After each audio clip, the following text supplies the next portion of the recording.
What's up? A to Z Sports here live on a Wednesday, and it's a big Wednesday because why not plant the flag today? Because it's not April Fool's Day, it's April 2nd, and we had to wait to do this today and That's a not good point. yesterday. Why do you think you guys why did you guys talk about Traylon Burks and NPF on April Fool's Day? Because anything serious would have been, cross-referenced. That's And actually the meta, though.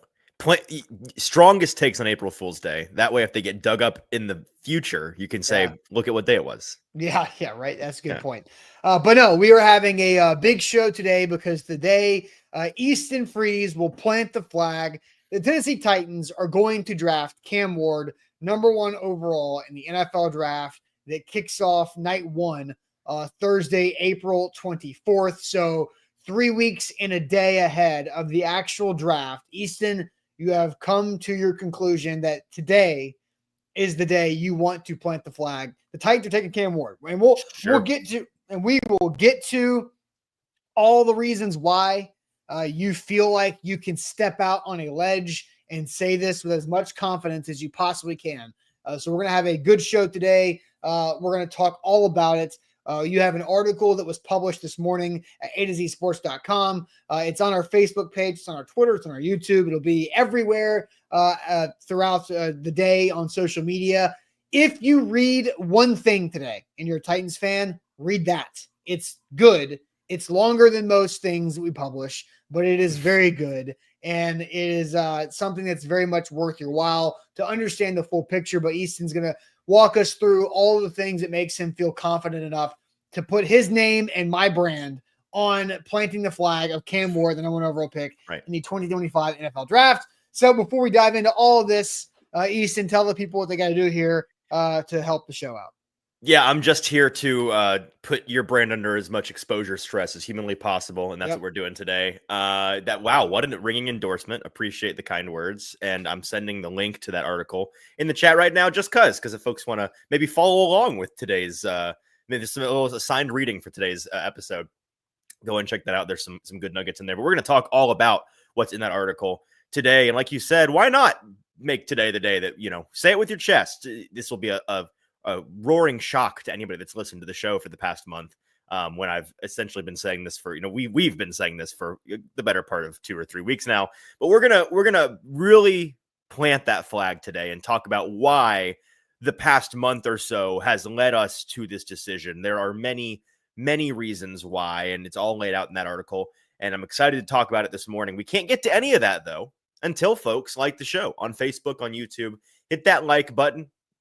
It is the easiest way for you to be a friend of today's program. Jump in the comments once you have. Join our friends Daniel, Ramon, Clayton, Eric, Emad, Richie, Chris, Jonathan, Landon, Rashid, Jason, others. Good to see all of you this morning. Hope you're having a lovely start to your Wednesday. I know that I am, and I know that I am excited to get us off and started. Austin. Let's do it. Let's do it officially. Welcome to A to Z Sports here on a Wednesday. I'm Austin Stanley. He is Easton Freeze, one of our Titans reporters for A2ZSports.com. We are Nashville's on-demand sports talk network, going live weekday mornings at 8 Central Time on Facebook, YouTube, and Twitch. Links to the show segment by segment on our Twitter X timeline. Follow us and hit us up on Instagram, TikTok, Threads for more great Titans content. Also, 5-star Google reviews. You guys just know the drill. A 5-star Google review on the company goes a long way for us as well. But we got to make sure we thank our sponsors because they make it happen for us, and they also help out you. Wilson County Hyundai, make them a part of your new car buying process. See them in Lebanon or online, wilsoncountyhyundai.com. The Bone and Joint Institute, boneandjointtn.org, the region's destination for comprehensive orthopedic and sports medicine care.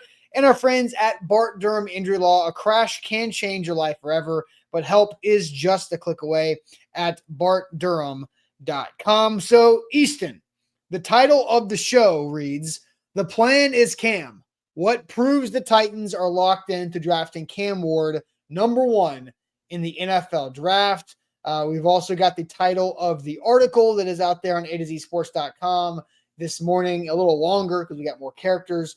The plan is Cam. The Titans process can only lead to Cam Ward being the number 1 pick in the 2025 NFL draft, despite media misdirection.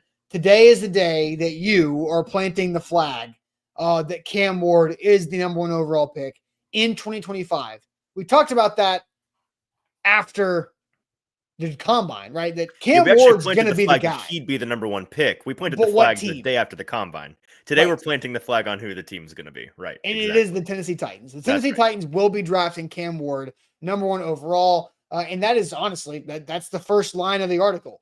The Tennessee Titans are going to draft Cam Ward with the first overall pick in the 2025 NFL draft. So I will now let you take us through your entire work that you've been doing this off season, this draft season, on why we are planting the flag today. All right. Where to begin? Maybe we start with the disclaimer that the article starts out with, that, we are planting the flag today, and I'm not somebody, I think if folks have become familiar with me and maybe my reputation on the show, I'm not somebody that likes to speak in absolutes or plant the flag if I don't have to, as Sam so endearingly deemed me during the season, Dr. Nuance, Captain Nuance, whatever I am. This is Doctor, right? I have it. The doctor, it's on my wall right here. You can't see it.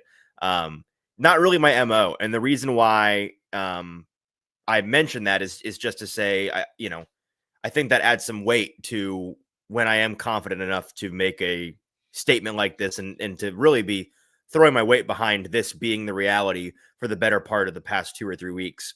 There's in the NFL, even the most concrete plans can change overnight. And so there's always the bizarro world where some team offers a record shattering deal where they say, hey, Mike Borgonzi, here's the list of every pick we have in the future that's available to us to legally trade to you. You can have all of them. They would take that offer, I think, probably. There's a world in which somehow in the next 3 or so weeks, something in Cam Ward's background medically or character-wise pops up that hasn't popped up before. Somehow it wasn't on his FBI background check that they probably ran a month ago, and that changes the picture entirely. But outside of those 2 scenarios, which aren't going to happen. Yeah, right. Because let's outside right. of those 2 scenarios, finish the sentence. that are not going to happen. The Titans are going to be drafting Cam Ward at number 1 overall. Right. So the whole background check, right? Like they run those, by the way. That's not a bit. They really do run for those. Sure. No, all of that. The medicals are done. If they didn't find anything in the medical yet, then there's nothing there. Mm-hmm. If something in his past is of concern and it's not known yet, then it isn't there. The only thing that can happen as far as off the field concerns with Cam Ward is if something happens from now until draft night, right, in the next 22 days, which something terrible. Yeah, but and that's something that obviously, that I made the comment with Zach and you of the act of God clause and all the wedding vendor contracts that you sign when you get married, is that, that's just stuff happens, right? You can't guard against that. But the Titans are going to take Cam Ward at number 1. And then, so that's the other stuff. So the trade thing that you're talking about is something that's not going to happen because nothing like that is currently on the table, according to your reporting here. And the teams that would be potentially interested, the Browns and Giants, are too close to one to give up all of the price that it would take to move the Titans off the pick. So therefore, it's just not going to happen. Right. And Malachi, I see you in the comments. You mean we won't take that Colts trade that's been floated on social media? That's funny. No. For some reason, somebody's been pushing a trade that involves the Titans getting Anthony Richardson and the Colts getting the first overall pick. So let's talk about maybe the reason why I set out to write this article in the first place, because as folks that have listened to the show know, there are a lot of reasons, both publicly that we've talked about and we're going to talk about here today, and privately that I've kind of alluded to, for why I'm confident that Cam Ward is going to be a Titan. But if we lay out, I think, the thoroughness of the Titans process up until this point and consider all of the facts on the ground, we're going to approach today kind of like high school debate team. We're going to try to look at the big picture and make a airtight case for why, even just based on public things, we think the Titans have no choice but to draft Cam Ward. And the media in the past 10 days or so has done their best to keep this as murky and as uncertain as possible. Austin, I know that you've experienced this. I've certainly experienced this in my DMs. People coming up to me at the gym like, hey, is Cam the pick? Is he still the pick after this new report that came out? How confident are you that Cam's going to be the pick? And I don't blame those people at all because they're not sick like us. So we don't, we spend too much time on the NFL. They have real but things. it's also our careers. It's our careers, right? Yeah. But I don't expect the doctor or the lawyer to be paying attention to the NFL like we are. And I guess what I'm saying is I get based on if you just anecdotally look at, not anecdotally, if you generally look at the big picture media on ESPN and NFL Network the past 10 or so days, you would be led to believe that it's very uncertain that, you've got people like Ian Rappaport and Pelissero and Garofolo and Schefter going on their respective programs and talking about how, I got an ESPN notification yesterday, Austin, that read Titans undecided at number 1. That's a link to some article that I didn't actually read, but like that's the idea that's being pushed. And they're going on television every day, practically preaching that the Titans, they aren't there yet on their decision. They remain open for business at number 1 overall. And a lot of the things we've heard from the Titans brass themselves, a lot of it from the owners meetings just the past couple of days, Borgonzi and Callahan and Brinker have been pretty disciplined, I think, in their talking points. They echo that sentiment that, hey, we're working on it. We still haven't narrowed down to 5 options, which was a Tom Pelissero report that came out on Saturday, that the Titans haven't narrowed down to Ward, Sanders, Carter, Hunter, or a trade, which is something that we said in January. So like we're kind of stuck there. And I think that has led a lot of people to wonder, based on all of that, why should we be so confident it's going to be Ward? Yeah, for sure. And so I want to go to your article. Actually, this is the first 3 paragraphs of the article. And I think this kind of shows the intro to the timeline. And I think when we have the title of the show is like, the plan is Cam. That is the Titans plan. But what proves the Titans are locked in? It's the Titans process and how they've gone through that. And so the Titans are going to pick Cam Ward, number 1 overall. And you've said that this is Easton's words that I'm reading now. With less than a month until draft day, that's a consensus expectation. In the past 3 weeks, it's something that Easton's implied, assumed, and alluded to many times. So let him put it plainly. The plan is Cam Ward. And here's the timeline. After the combine in February, it was a lean. After Ward's 30 visit, 1 week later, it was an expectation. After free agency, it felt like a lock. Now his pro day, private workout, and the owners' meetings have done well to erase any remaining doubts. Yet at the pro day, at the owners' meetings, at these other things, they're still pushing it. It is all the Kay Adams, Ian Rappaport, Pelissero, Schefter, all these people that are people talking to Borgonzi and Brinker and Callahan, but also people just with talking heads in their bookshelf squares on TV saying, yeah, it could be this, it could be that, it could be that. But no, it is going to be Cam Ward, number 1 overall. And there's a lot of reasons to that. And so I think another thing, sports fan asked this question. He says, question. So a Giants overpay is still 100% out of the question. So I don't know if you want to address that, because that's what we heard. Like Russell Wilson agreed to terms, the Giants, the next day. Schefter's like, well, the Browns and Giants are still kind of looking to number 1. Right. So I say yes. And I felt that way, or Russell Wilson wouldn't have been signed to the Giants last week, because what was Russell Wilson's market at that time last week? It was nothing. It was quiet because there was no reason to do it unless you knew you weren't going to be able to get Cam Ward or Shedeur Sanders. Well, I don't know, Austin, if it's 100% out of the question, because, I saw on Twitter yesterday that Mike Borgonzi and Giants GM Joe Shane were on a little coffee date at the Breakers down there in South Beach, or is it in South Beach? South Palm Beach? No, I think? West Palm, excuse me. Yeah, they had a little rendezvous early morning. So who knows? But and I sent that to somebody inside the organization yesterday, and they laughed at it. Let's table that question, because we're going to get to the Giants and the Browns of it all when we lay out the argument. But it's a good question from whoever, sports fan or whoever it was, and it 100%. I'm not somebody that likes to say 100%. I would say 99.9% chance, yeah, at this point, that if there was an offer that they were going to seriously consider, it would probably be out there by now. And it would take the Giants doing something objectively very irresponsible. Like, no matter how much you love it, the world's largest, Cam Ward's own mother would be like, that's too much. You can't do that. You can't do that. That's what it would take for the Titans and the Giants to probably get a deal done. And then I think the other aspect of this, because the timeline is interesting, right? Because last week was a big week for this movement. I think if last week doesn't have all the events that it did, you don't publish this article this morning. Because Monday last week, which was March 24th, Cam Ward had his pro day in Miami. And the Titans send a ton of team employees down there that will have nothing to do with Cam Ward being good or bad in the NFL. Right. Obviously, the coaches and the GMs, the executives that are dealing with football operations, all of them were there in South Beach for Cam Ward's pro day, but they also included the video team, Jim Wyatt, the team content creator, reporter, all of the things, and a bunch of other people on the support staff that's going to create a lot of things around Cam Ward.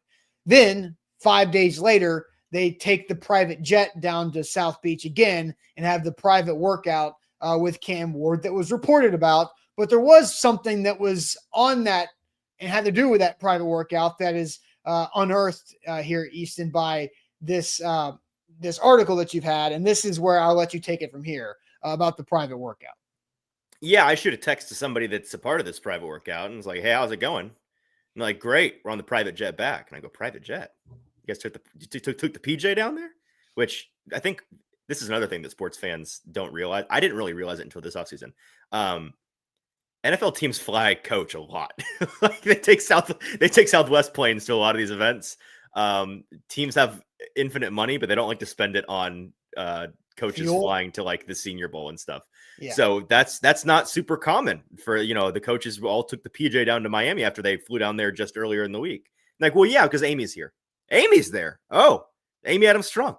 Amy does not fly coach. No, Amy, next time I see her, if she's out there in August, I'm going to ask her when the last time, if ever, maybe, do you think ever in her life she's flown coach? Yeah, of course. Yes. I don't know. With her father being born into that family, you think so? All right. Well, all right. Well, I'm going to ask her when the last time was. I'd bet it was double-digit years ago. But she flew down there with them on that Friday when they did his private workout, which was a real workout. They put him through the paces. They tried to make him uncomfortable.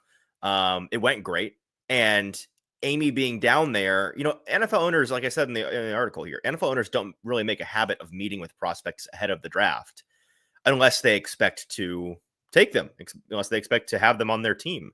And all indications from my, reporting on this is that it went great. She loved Cam. The workout went great. The trip went great.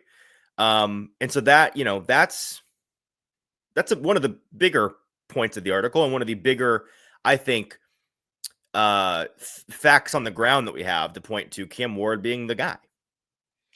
Yep. Yeah, I agree. And so there's a lot of things though. And I feel like that is the newest piece of information because in my opinion, or my recollection, the last time I remember Amy Adams-Strunk talking about meeting a draft pick before the player was drafted was Jeffrey Simmons. Because there was the situation in high school with Jeff that was very well documented and on the draft broadcast as soon as he was drafted 19th overall by the Titans.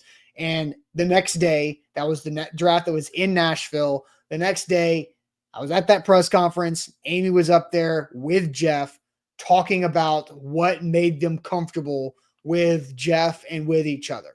And that is, a very important aspect there. But this is different. This is the number 1 overall pick and Amy going down to meet Cam Ward at a private workout. And the fact that it went well is also a good caveat there on the reporting. So let's ask you guys this question. That'd be important. If she went down there, she didn't really like it. It's kind of a bad vibe. But that could happen. But sure? That could happen. If you go down there and vibes are not good and the owner can say, you know what, I'm not sure about this, then that changes things very quickly. And that's why you do it, a month out, because the last thing you want is for them to meet, your franchise quarterback to meet the owner on his press conference day on the Friday after he was drafted, and it to like them not hit it off. The owner pull you aside, like, you sure about this guy? Like, oh, you're in hell. You're in hell now. Yeah.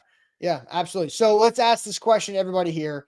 What's the one thing that gives you the most confidence that Cam Ward is going to be the Titans' number 1 overall pick? What is the one thing that gives you the most confidence? Like, if you're walking on the street and you're like, hey, Titans are drafting Cam Ward, what makes you most confident in it? What's your answer to that person? We want to know that for you guys. What is the one thing that makes you the most confident that the Titans are drafting Cam Ward? We'll get to all of your opinions and thoughts and reasons here in a second. But first, the Bone and Joint Institute. That's where I turn to whenever an injury happens in my life, and I got to make sure that I got to get this stuff right. I can't be living in pain. That's a waste of time and a waste of my energy. And so make sure that I go to the Bone and Joint Institute, and they'll help me out. They've done that a couple times with plantar fasciitis 3 years ago, my knee tendonitis last spring. Around this time last year, I was having some knee pain. I let it linger a month because that's what guys typically do. And a month is not that long, honestly. And then right after the draft, I was like, all right, let's go get it checked out. Then I did physical therapy. They said, hey, let's do 12 physical therapy sessions and see how it feels after that. I only needed 7. And after the 7th, they're like, you're good. You don't need to pay for the other 5. So congratulations. Here's your t-shirt for your graduating of physical therapy. So the Bone and Joint Institute will do what's right for you, not what's right for them, but to make sure that the injury is taken care of. And you can book an appointment online when you need them on right there in Franklin, boneandjointtn.org. Do they really give you a t-shirt for graduating? Is that a thing? Absolutely. I love that. That's great. Yeah. That's great. Before we continue talking about the Cam Ward of it all, we got to ask you guys to make sure you're liking the show on Facebook, on YouTube. See, a lot of you guys are in the audience this morning. Good to have you all here. Just help us out in this one way. Like that show, hit that thumbs up button right below our faces on the screen. It is free to you. It takes one click of the finger, and it is very, very, very helpful to us. So we appreciate you guys doing that. All right. So on A2ZSports.com, this is Easton's article that leads off with the Tennessee Titans are going to draft Cam Ward with the first overall pick in the 2025 NFL draft. That is how the article begins. There's a lot of good things in there. If you haven't read it yet, please do it after the show. It is all over our social media and obviously at our website, A2ZSports.com/Titans. So what is the one thing that gives you the most confidence the Titans are going to draft Cam Ward? So I'll let you go to the chat, Easton, to see what you are finding from the answers from people on Facebook and YouTube here. Yes. One kind of scrolling through, there's a lot of chatter amongst the answers. Tall Texan does say, contrarily, Easton's contact would never admit it went terribly wrong, which is true and fair, but they wouldn't lie to me and say it went great. They would just say she was there, right? So you can kind of read between the lines. This is after the fact, right? Yep, this was on the way back home. Yep. So yeah, that was after the hay was in the barn. So some answers here. Curtis said, and I'd imagine this is probably going to be the popular one now that we've kind of dropped that. Curtis says Amy going to vet him. Sports fan says not signing a veteran quarterback, which is certainly a part of it. We'll talk about here in a minute. Darius, the actions of quarterbacks in free agency.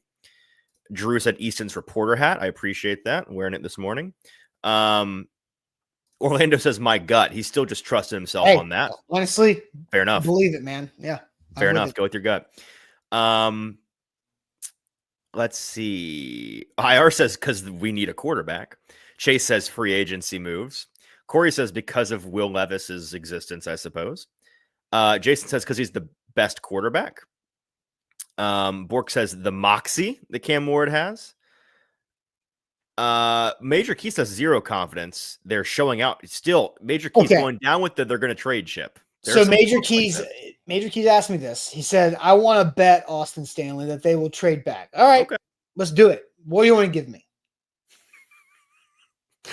What would you like to donate to the charity? Major Keys on here. What would you like to give me? Because I'll let you name the terms. Because if you want to bet me that the Titans are not drafting Cam Ward, I will take your bet. What do you want to give me? You're gonna give him extra odds? Give him 2-to-1 odds, 3-to-1 odds? Care. Yeah, whatever. Like $1. Demario says $1. No, all right. So Major Keys. I am ready. I am ready for you to tell. So we will let Easton continue with the chat. Hey, I at least respect when somebody's willing to go 10 toes down on something, even if I think they're gonna, lose all 10 toes. Let's see. Chris says Will Levis, Brandon Allen, and Tim Boyle. Fair. Current quarterback room. Lee is in agreement there. Jason says that Amy went to the workout. And the Fed Chicago says their other prospects now and in the foreseeable future are relatively weak. Malachi says, here we go. This is a good one. The moves that were made by the teams that could have traded up compared to the moves that the Titans made at quarterback. So kind of that overarching picture of the quarterback carousel. So a lot of answers that, you guys did a good job. I don't know if you all read the article this morning or if you just paid attention to the news, because that's really all it requires on this front is you kind of covered all the bases there. Yeah. So Major Keys has responded. He says $100. So all right. I don't want Major Keys. I don't want your $100, but I will make this bet. Major Keys. Charity bet. I will do this. Yes. Charity. And I have the charity. So former A to Z Sports employee and managing editor, Doug Kayad, has a charity. Mm-hmm. He is raising money for leukemia and lymphoma after losing his 2-year-old daughter to that about a year ago, 3-year-old daughter, Hallie, about a year ago, and has a campaign. A to Z has already contributed to it. So Major Keys, if Cam Ward is the Titans' #1 draft pick, you will donate $100 to Doug Kayad's campaign for Hallie Forever. If Cam Ward is not the #1 overall pick by the Titans, I will donate $100 to that charity campaign. So there we go. I've got the link. So that is what's going to happen. So all right. Are you in?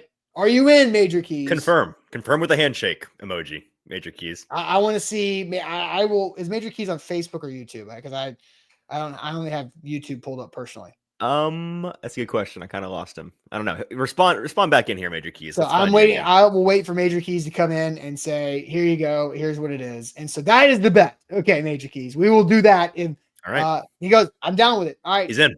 We're in. We're in for that. Locked in. Let's remember this, Easton, because I will probably forget because a lot of things will happen after draft night. And Major Keys, you also will remember, and we'll be in for that. The chat will remember. The chat will remember. The hive mind will know. Because you guys never forget. That's right. For damn sure. All right, so I will give you my answer. Okay. Easton, for what I am what makes me most confident in the Titans drafting Cam Ward. Because look, it is a multiple answer thing, but if I'm picking the one, it is for me the quarterbacks that were signed by the Titans in free agency and what they did not do. So that's where I'm planting my flag on what tipped me off the most is that one thing. So Brandon Allen, Tim Boyle, as we talked about it some last week, Brandon Allen has 3 years of experience working with Brian Callahan. Tim Boyle was a Chad Brinker UDFA find when Chad Brinker was working the undrafted free agents in Green Bay.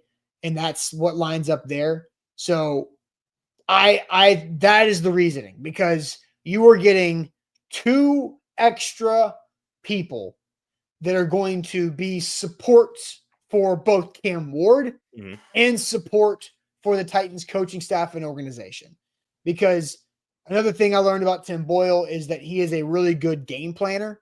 And so I think he will help Cam Ward and the coaching staff with aspects there. And obviously Brandon Allen will be a resource for Cam Ward in accelerating his learning of the playbook and the system and the language that Brian Callahan runs, which, and like you convinced me on this, Easton, and I said this to Zach Monday, I guess it was, the quality of the backup quarterback for the Titans on the field is the most irrelevant it could possibly be this season. Mm-hmm. It's all about Cam Ward. It's all about how that quarterback room, coaches and players apart, are able to help set up Cam Ward to have the most success possible in year one. And so my thing that makes me the most confident in the Titans taking Cam Ward #1 are the signings of Brandon Allen and Tim Boyle, and not signing a quarterback who has more passing yards than Will Levis in their career, because that's the fact.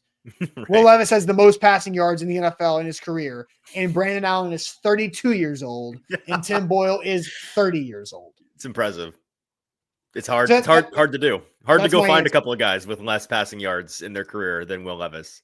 That's my answer. So yeah, what I have a couple honorable mentions, but I wanted to let you say, obviously you're the author of the article, so you've got all of the things. Right. Everything should be why you felt confident to publish the article. So, but I'll ask you the question: what makes you most confident? Yeah, and maybe this is a little bit cheating, but I'm going to kind of zoom out for my answer, and it's what we talked about on the show the other day. It's Occam's razor, right? The simplest explanation is usually the correct one.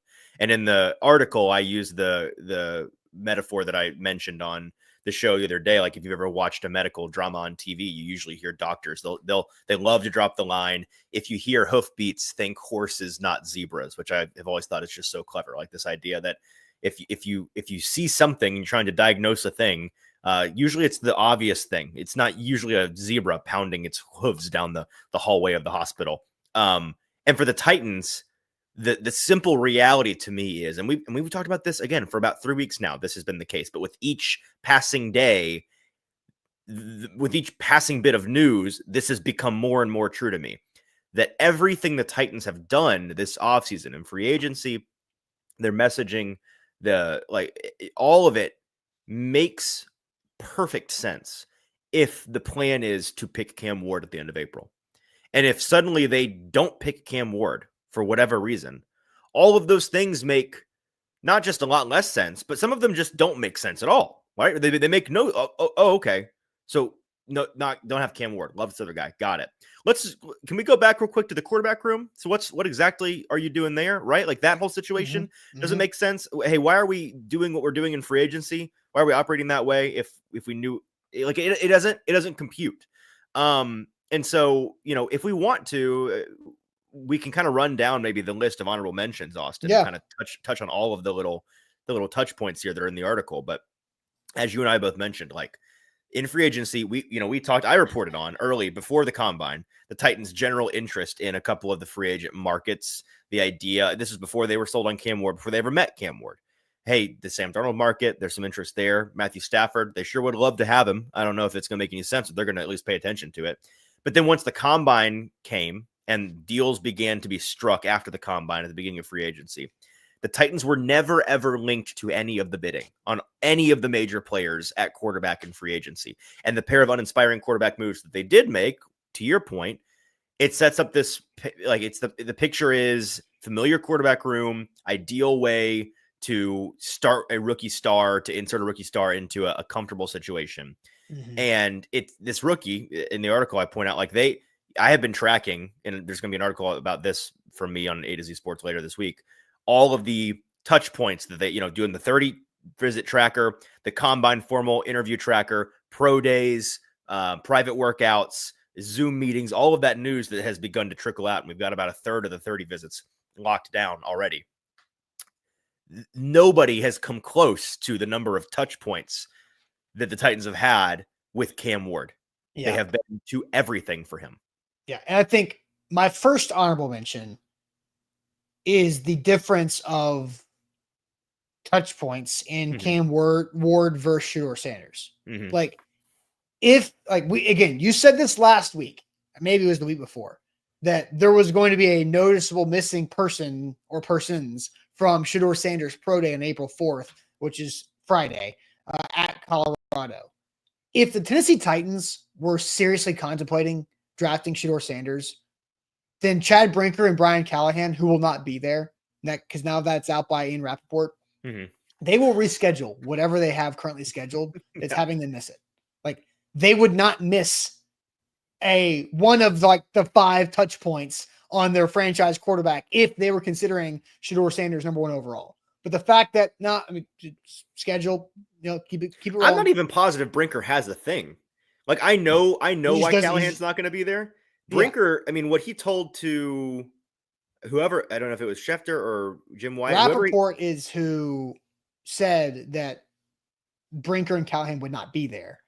Okay, well, whoever it was, somebody's reasoning, I kind of want to say Rappaport said it, but then Wyatt elaborated on his article. But whoever it was said the reason why Brinker wouldn't be there is because he went to 2 of the Colorado games during the year. He's already seen Shedeur. They've already met with him. Yeah, so that was like, that. I'll that just was go to the private workout. Nah, who cares? Like, no, you would go. Like, you would do it if you were seriously contemplating. No, I know. I'm saying I'm not sure in this right now when they're not seriously contemplating Shedeur. Brinker isn't just like, I think he could go if he really wanted to. But he could go if they wanted to draft Shedeur Sanders number 1, or if they were contemplating it. Totally. But he's not. So he might have something. it could be, I've got a doctor's appointment. Sure. It could be as little as that, or it could be, You gotta file those taxes. Yeah. Yeah. Tax day is around the corner. Yep. Gotta talk. I got a meeting with my CPA, or it could be something like, I've got something with my family. My kid is doing something very important, and I'm not going to miss it because we're not going to draft Shedeur Sanders. Like that. It could be that. I don't know. And so they're going to float out the reasoning of like, we saw him play in person a couple times last year, so we're good. Like that's going to be their public reasoning. But so honorable mention number one for me is that they're not finding a way to figure it out to how to be there. And you figure it out how to be there if you have any thought of Shedeur Sanders could be the number one pick. So that's my honorable mention number one. My honorable mention number two is the timing of the New York Giants signing Russell Wilson. Okay. Because the combine was mainly the Giants want to do everything they can to either get Matthew Stafford or trade up to number one for Cam Ward. And that was real. And that was the whole week of Indianapolis for you and Sam and everybody else that was there with A to Z and NFL media. And they didn't get Stafford because during that week, the Rams let Stafford talk. They let him figure it out. And the Giants had the offer, right? The Giants put up the plan, the package. Bar for bar, same money. They was in place and offered. The Rams said, yeah, we'll do that. Cool. Sounds good. And the Giants like, crap. Okay, now let's talk to the Titans. And then you saw, which they did. Yeah, and they did. A lot. A month later, well, I guess like maybe 2 to 3 weeks later, the Giants signed Jameis Winston. That doesn't change anything, right? But then last week, the Giants signed Russell Wilson. And so the timing of that makes me feel like any trade the Giants were willing to do, like there is a price for everything. There's a price that the Titans would move off a number one pick. But there's also the price of this is my final offer that the Giants could offer. Clearly, those two things do not meet. There is no Venn diagram. It is separate circles. And so Russell Wilson signing last week makes me feel like separate circles. There's no crossover between the final offer for the Giants and the asking price, the price to move for the Titans. That's honorable mention number two. And I want to talk about a couple different things regarding the behavior of the two teams the Titans would trade with, because again, something that I've been pretty dismissive of this entire time, because I think / know it to be true. Like the Titans were never going to trade further than 3. Like I don't think there was any world ever in which they were trading with the Raiders at 6 or the Saints at 9 or the Jets at 7. Like that just wasn't happening. And that's largely due to the landscape of the blue chip prospects at the top of the draft. Right. Because those teams further down would have had to offer out of the gate packages that were outrageous, which is now the asking price of the two teams at 2 and 3. And that's, I say that because I want to mention, I'm very curious to see in hindsight, and maybe we'll never know, but this kind of thing tends to come out. The timeline of the process tends to come out once the process is over. I'm very curious to learn if the going theory, or really even more than a theory, like what I'm told behind the scenes, not from sources that are in the front office. So like this is all secondhand that I'm being told this. So I don't know if it's true or not, but the understanding was that around combine time, heading into the combine, when the Titans were seriously considering trading the pick and having those conversations, the sticking point, we talked about it at the time, right? The sticking point was a future first, right? If a team's not willing to talk about a 2026 first, the Titans aren't talking about it. Right. And we talked about that a bunch on the show and kind of broke that down. But my understanding is that, at the time, the Browns and the Giants or whoever else was interested was not willing to budge on, that was when we saw a lot of mock trades from folks at ESPN where it's like 2 firsts or 2 seconds and a third, and we debated the merits of that.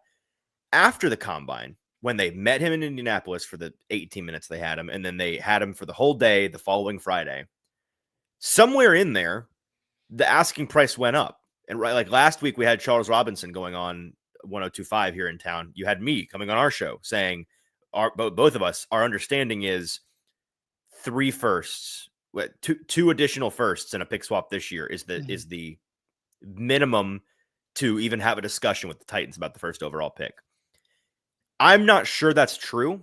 I'm kind of wondering if eventually we hear from somebody in the front office that they're like, maybe we pushed that narrative or folks made assumptions, but we were never, ever going to consider a trade unless it involved multiple first round picks. Or maybe it is true. Like maybe they did really just fall head over heels for Cam in the last month and then asking price went way up. But I even mentioned that to bring up that if it's true, teams like the Giants and the Browns, who would have liked to gone up today, are probably just kicking themselves that they weren't willing to offer one future first back in February 21st or whatever, right? Yep, 100%. So I'm skeptical that it's true, but if it is, man, that's tough. Yeah, I got one more honorable mention, and I'll go ahead and lay that out there. Then Chris Jump has a good question too that we'll toss around. The last honorable mention is that Amy Adams-Struck went to the private workout, and it went well. And they took the private jet, which you joked at the beginning of the show of like, when's the last time Amy Adams-Struck has flown like regular plane coach just commercial? Or even first class on a Delta. Anything, I don't know. Anything. When's the last time she has walked to an airport gate through security? Like, right. She probably doesn't even have TSA pre-check because she doesn't need to go through that. So it's like, that means something. It costs a lot of money to fuel up a plane and fly it down to, South Beach for a day and fly back. And the fact that she did that means a lot. And I think that is my last honorable mention, because most of those went chronological overall from their honorable mentions right there. So Chris Jump has a question, says, did the Abdul Carter injury from the combine change anything? So the timeline of that was at his combine, Abdul Carter's combine medical, there was the stress reaction injury in his foot. He did hurt his shoulder in the College Football Playoff. That was not a deal, but the stress reaction injury where that became a thing, one of the bigger things in the news cycle at the time. And then, the doctor said the next day, they don't think surgery is needed. It'll heal on its own. Drew Rosenhaus's agent says he'll work out at his pro day. Then fast forward, he did not work out at his pro day. I mean, personally for me, and I told you this on the show, that makes me like, you can't take Abdul Carter number 1 overall if you're any team knowing that there is an injury concern. I think it's too expensive of a spot with an injury that could blow up a foot, and a foot injury for a edge rusher, an explosive position who needs to be bendy and strong and quick and twitchy. That's something that, like, for me, it changes something. It changed something. I have no idea if that changed anything for the Titans or not, if they were considering Abdul Carter at all at number 1. Like, I would have been fine if you trade back to 3 with the Giants and you take Abdul Carter there with a stress reaction. Sure, that's fine. But you can't take him number 1. But I don't know if you feel like that changed anything for the Titans standpoint, Easton. Yeah, I don't know if it changed anything for the Titans. I do think in the grand scheme of all of the teams considering Abdul Carter, which the Titans were amongst at some point this offseason, that definitely changed the math on what his sticker looks like on the board, whether or not he has a medical tag on there or not. We did the doc talk shortly after, talked about that with our friends over at the Bone and Joint Institute and got some more information on that. And I think the fact that he didn't do his pro day workout and the surgery element of it's still kind of up in the air. I know he said he's not getting it, but I mean, to me, it kind of feels like he's just waiting to get drafted and then we'll immediately have the surgery. And he's kind of like trying to narratively put that off until he's on a team and been secured with his, second or third overall contract. I don't think it's going to change him ultimately going 2 or 3 or maybe 4. But for the Titans, maybe that, that came, I think that came right around the time where they started to lock it in, right? The combine, the visit, the pro day, like that whole timeline we've laid out where it went from a lean to an expectation to a lock. It was right in there. And so that probably was a little nudge in the right direction. I'd have to imagine. I don't know that, but I think that tracks with what we think the timeline is. Yeah. It probably could have had something to do with it. along the side of that. So Eric asks, no relation to me, Eric Stanley, to my knowledge, says almost the same injury that Derrick Henry had, but he had a fracture. I mean, maybe like Derrick Henry had a stress fracture Jones that fracture. turned into a broken bone, and the Jones fracture is just the particular bone in the foot. I don't know. I mean, you did the doc talk. Honestly, I did not watch it because I was busy. But I'll just repeat what the doctor said because I don't know personally. The doctor, because we mentioned Jeff that. Watson, yeah, right. Dr. Jeff Watson said that they are similar mechanisms in the sense that they're injuries that are concerning due to our bodies lack blood flow to that area of the foot, like it's low blood flow. And so that's what kind of lends to this kind of injury. And then once it happens, the low blood flow means it's harder to heal. Yeah. But I think if I remember correctly, and you can go back and listen to it, it's worth listening to still. I think they're opposite sides of the foot. So what Henry had and what Abdul Carter. Oh, like on the inside of the foot or the outside of the foot kind of thing? Yes. Yeah. Yeah, so not the same bone, but different bone, but similar mechanism. Yeah, I mean the process of like you have a stress reaction, then you have a stress fracture, and then you have a fracture. Like it's kind of like the progression of the injury. Yeah, but apparently certain parts of your foot have good blood flow and certain bones don't, which I don't know why that is, or that's a quirk of creation. Science. But certain bones are more concerning from a stress fracture standpoint. Like if you break your big toe, I think there's pretty good blood flow to that. But if you break one of the metatarsals or metacarpals that are further down in the middle of your foot, those are, I guess, harder to heal. Yeah, interesting. Okay. Cool. All right. Well, have a super chat, and then we'll get to the other side of this conversation. Dilo says, I think it's Ward's spot to lose, but why are they bringing Shedeur in for a private workout if they know they aren't even considering him? So actually, let's pause this. I'm going to bring back Dilo's super chat here in a second, because that was our next part of the conversation here on the show is what gives you the most pause? Because we've gone through Easton's article of basically why the Titans are going to take Cam Ward, planting the flag that it is Cam Ward, number 1 overall to the Tennessee Titans. But now we're going to ask you the question, what gives you the most pause on Easton's reporting of Cam Ward being the pick? So we'll get to that here in a second. But first, Easton, tell us all about our friends at the Bart Durham Injury Law. At the Bart Durham Injury Law Center, a crash can change your life forever, but they believe that help is only a click away. Check them out at bartdurham.com. Your big truck wreck is their fight for justice. They can be reached 24/7. Get your legal questions answered at 615-242-9000. They believe that you deserve to be paid, so their attorneys are available to meet not just whenever, but also wherever is most convenient, including virtually over the phone. Visit their website at bartdurham.com for the current news, blogs, contact them, live chat with them. They've been in business since 1975, so they got 50 years of experience dealing with all kinds of wrecks. They're located locally here in Capitol View, Nashville, but they can fight for anybody that's been in any kind of automobile accident in Kentucky or in Tennessee, led by Blair Durham, Marine veteran, great Tennessean, doing things right over there at bartdurham.com. All right, also make sure you hit that like button and you share the show, because we've been talking about why Easton is reporting, why A to Z is planting the flag, boom, right there on April 2nd, that Cam Ward will be the number 1 overall draft pick in the 2025 NFL draft. Just to recap, here we are. Here's the beginning of Easton's article. After the combine in February, it was a lean toward. After Ward's 30 visit 1 week later, it was an expectation. And after free agency, it felt like a lock. Now his pro day, private workout, and the owners' meetings have done well to erase any remaining doubts. Cam Ward to be the number 1. We also talked about Amy Adams-Strunk. She was on and helped the Titans take the private jet down to South Beach on the private workout last week, and the meeting with Cam Ward and Titans controlling owner Amy Adams-Strunk went well. So we went over what makes us most confident. Now it's what gives you guys most reason to pause for this reporting about the Titans. So I'm going to let you go to the chat, Easton, and find some answers. But I did want to bring Dilo's answer up, because he kind of answered the question before we asked the question in a super chat.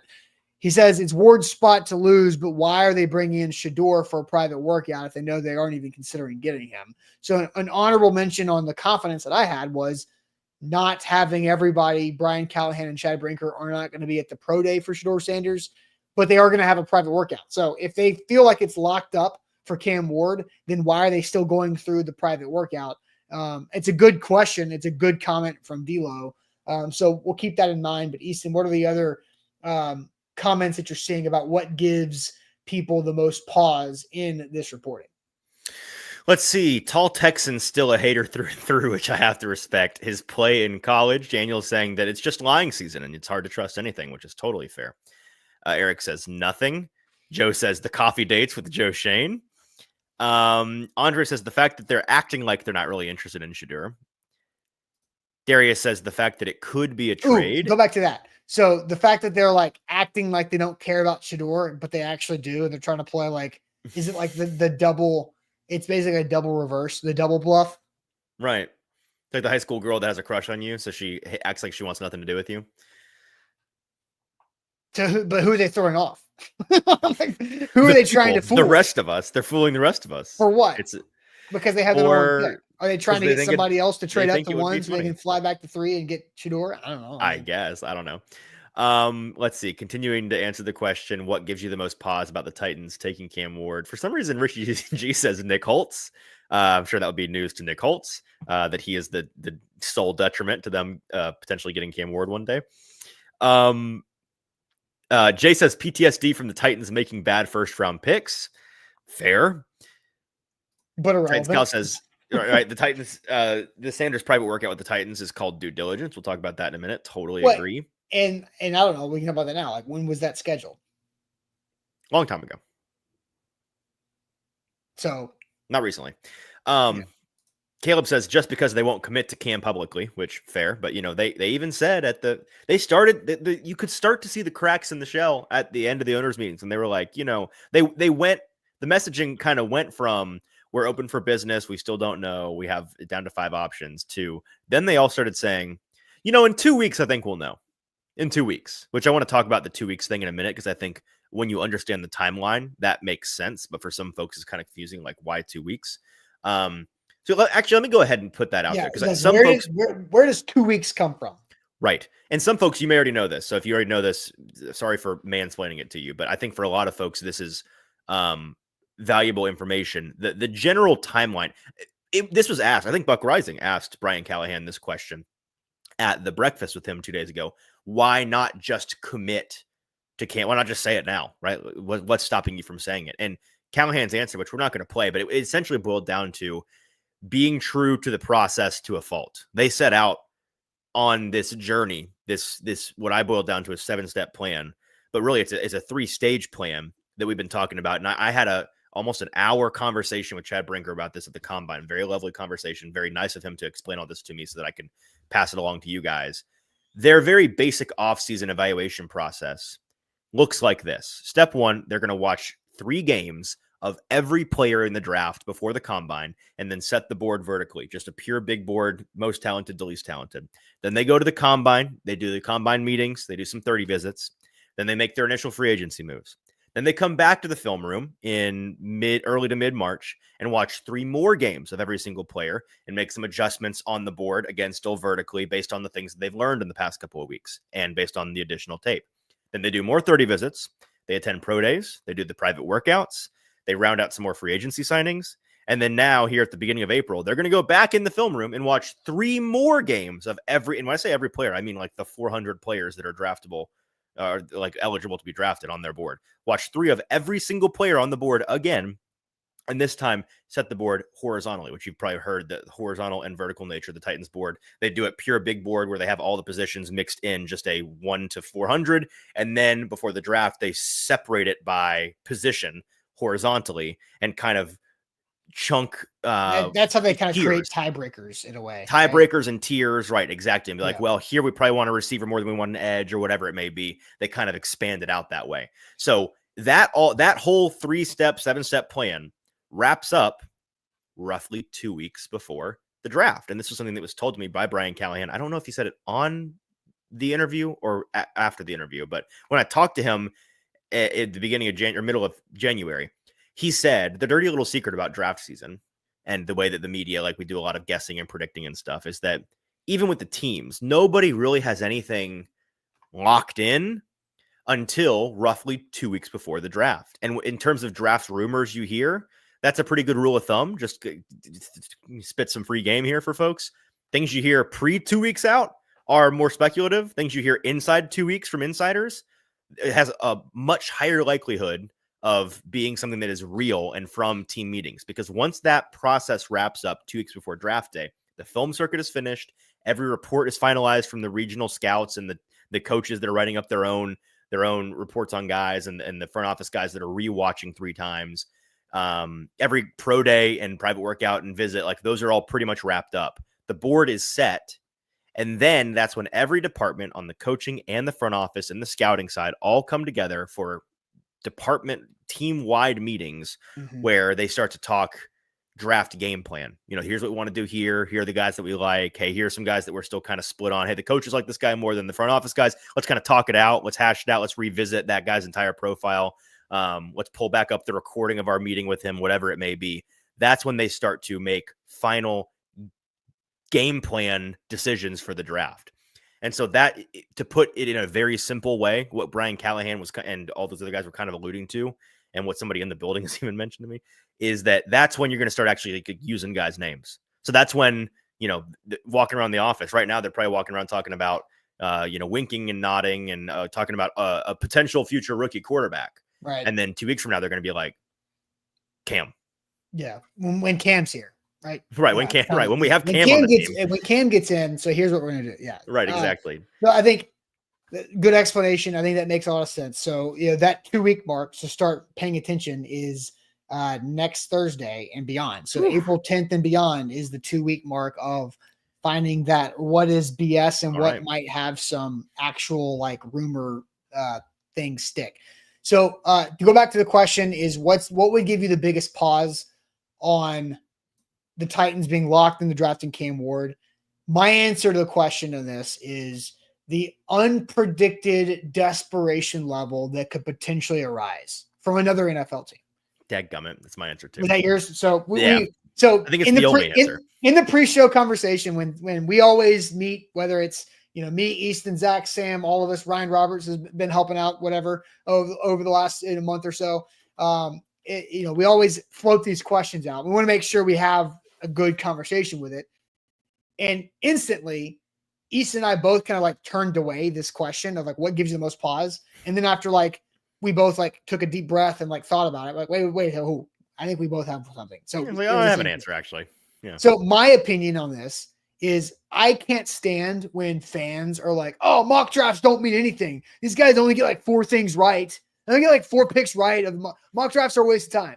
They know mock drafts are an exercise. The reason why mock drafters can only get if you get 7 of 32 picks correct in a mock draft, you're a genius and you're brilliant and you have good sources and connections, because you can't predict what 32 teams might do. You can't predict what one team might do.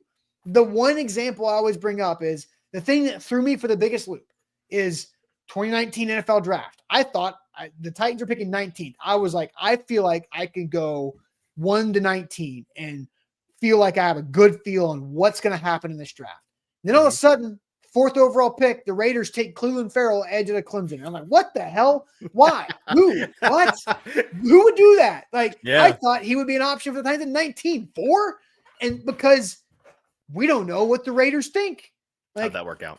And so it did not work well. Yeah. But we didn't know what the Raiders thought. The Raiders thought that was the pick. So we don't know how desperate the Browns or the Giants might get leading up to April 24th. So that is my biggest pause for this, is desperation is only going to increase at that time. And if they're sitting there with their legs shaking under the table and screw it, let's go. And then who knows what that offer could be to the Titans.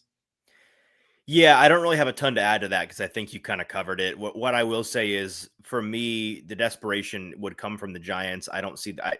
The Browns are going to end up with Kirk Cousins. Talk about a thing that was predictable January 12th, and they have tried to throw us off that scent in vain.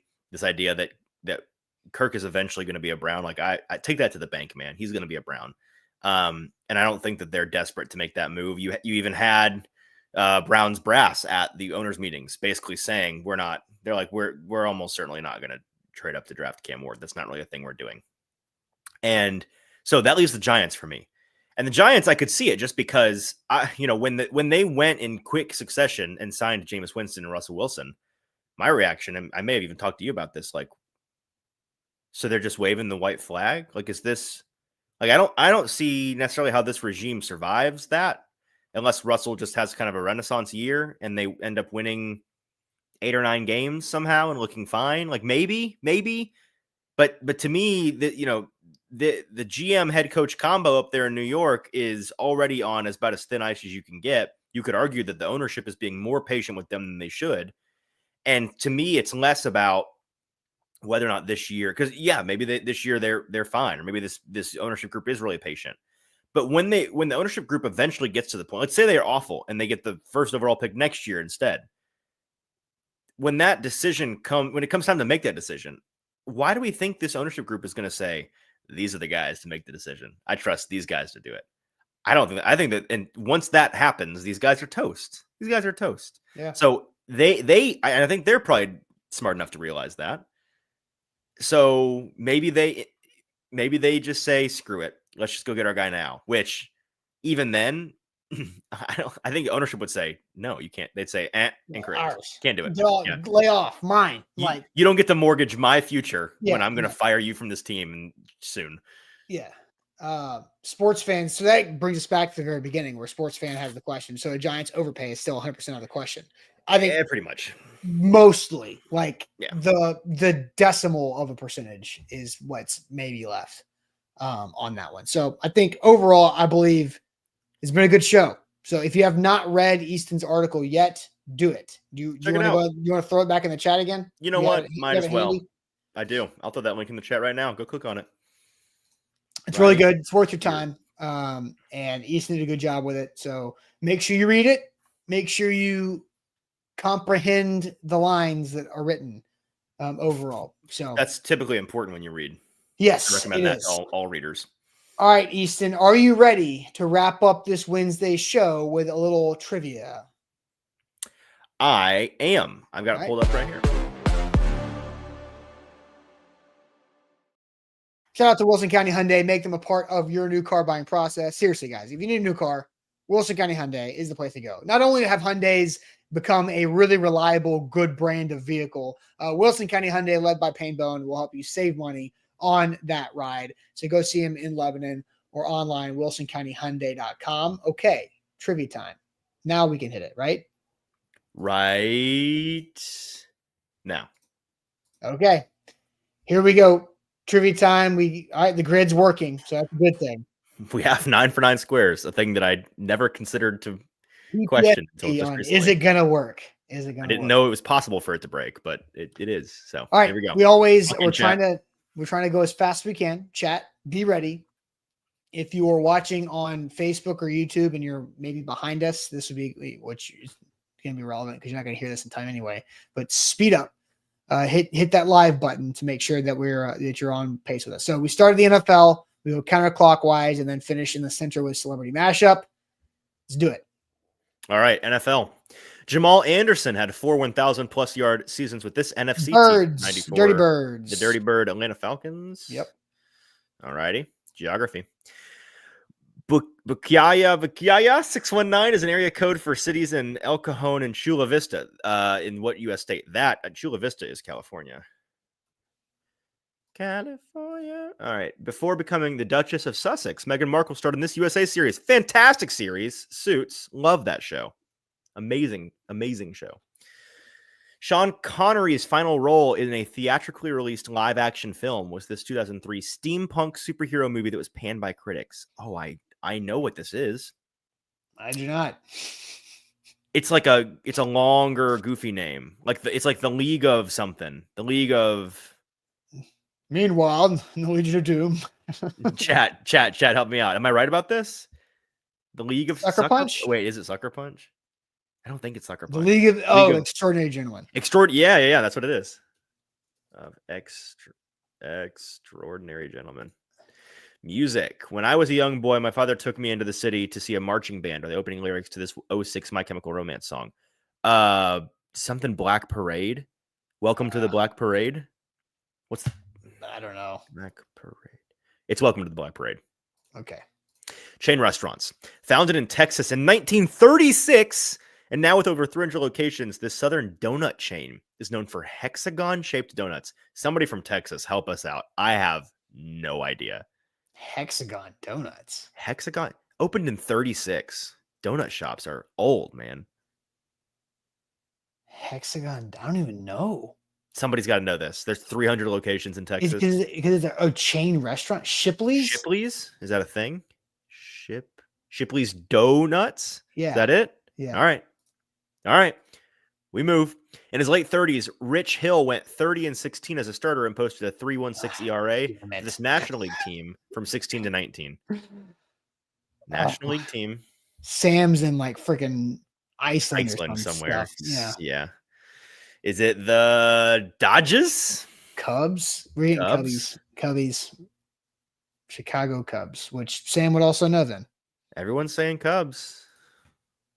Oh, wait, somebody said Dodgers. Yeah, well, that's just a canned like baseball answer. If you don't know it, just say the Dodgers. Oh, no. Chat.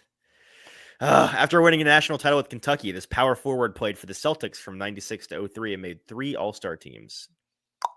96 to 03, Kentucky. People in the chat are saying it is the Dodgers, by the way. Yeah. Dadgummit. Oh, Antoine Walker. Yeah. Walker? Oh. Who is... Never mind. All right. Well, that is Jeremy Strong on the outside. Sounds good. From Succession. And the inside, I recognize her. What is her name? The teeth should be a giveaway. Her eyes are very distinct. I think she has a funny name. I don't know what she's from, but I know her face. Read chat. Come on. X-Men. Yeah. The X-Men girl. Yes. I think. It's not Pink. Nor is it Sam Darnold. Go on. Charlize Theron? It's not Theron, no. Twilight? No, it's not Twilight Girl. Anna Paquin? Yeah, that sounds right. Is that one of the chat? Matt Stoller. Anna Paquin? That sounds right to me. Chat? Anna Paquin? I don't know. Were you good with that, Austin? I have no idea who either of these people are. So yes, I think we got it. Double dip. Yep, we got it. Okay. Dodgers. I was accidentally correct. That's crazy. Hey, all right. Well, not terrible. Chat was so confident it was the Cubs. He must have played for the Cubs at some point in his career because there were so many people that thought it was the Cubs. Yeah. Paquin. Apparently. Sounds great. Okay. Paquin. Sure. Anna Paquin. Everyone loves Anna Paquin. I believe you with it being pronounced Paquin. So, all right, that's it for us. Make sure that you do go read this. Yeah. Cam Ward to be the #1 overall pick. Go read it. Check it out. A2Zsports.com. And we will see you guys tomorrow on a Thursday morning. So appreciate it as always. Make sure you like the show. Hit that like button. Subscribe to our channel. 5-star Google review. All of it. And we'll see you guys then. Appreciate it as always.